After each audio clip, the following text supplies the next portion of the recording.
Magandang umaga mga ka-happy hour. Narito ang mga balita para sa MBC TV Network News Update, 9 AM edition. Mayoriya ng mga Pilipino, prioridad ang kandidatong may plataporma sa trabaho. Ayon sa pinakahuling survey ng Social Weather Stations, tinatayang 89% ng mga Pilipino ang boboto sa mga kandidato na isusulong ang platapormang job creation, upang maresolba ang hamon sa ekonomiya ng bansa.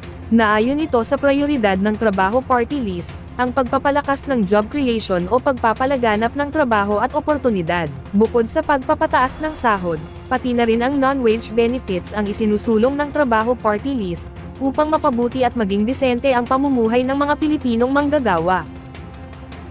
Samantala, Pilipinas at UK, lumagda sa Joint Framework Agreement. Lumagda ang Pilipinas at United Kingdom kahapon, para sa PH-UK Joint Framework Agreement na magpapalakas pa ng kooperasyon ng dalawang bansa sa trade, defense, human rights at regional security.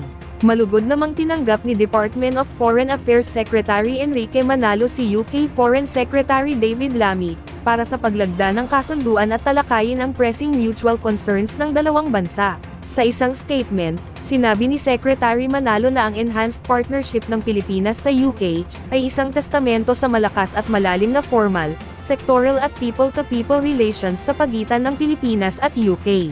Ayon pa sa kalihim, nagkasundo sila ni Lammy na ituloy ang kooperasyon sa mga usapin gaya ng defense and security, mga karapatang pantao, maritime at economic resilience. Sa parte naman ng UK Foreign Secretary, kanyang sinabi na binabalangkas ng Pilipinas at UK ang isang bagong direksyon sa relasyon ng dalawang bansa, sa gitna ng maraming pandaigdigang hamon.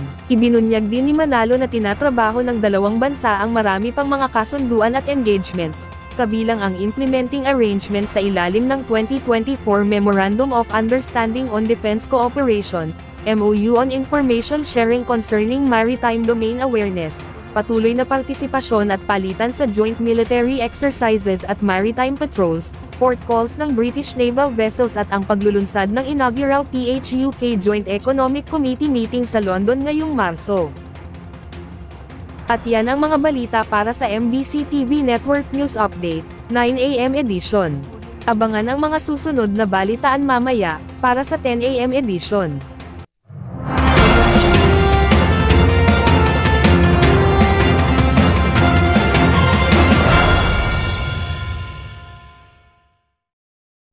Mga ka-happy hour, kung gusto mong manood ang mga balita sa MBC TV Network News Update, mag-subscribe sa aming YouTube channel, i-like ang aming Facebook page, at i-follow sa aming TikTok account.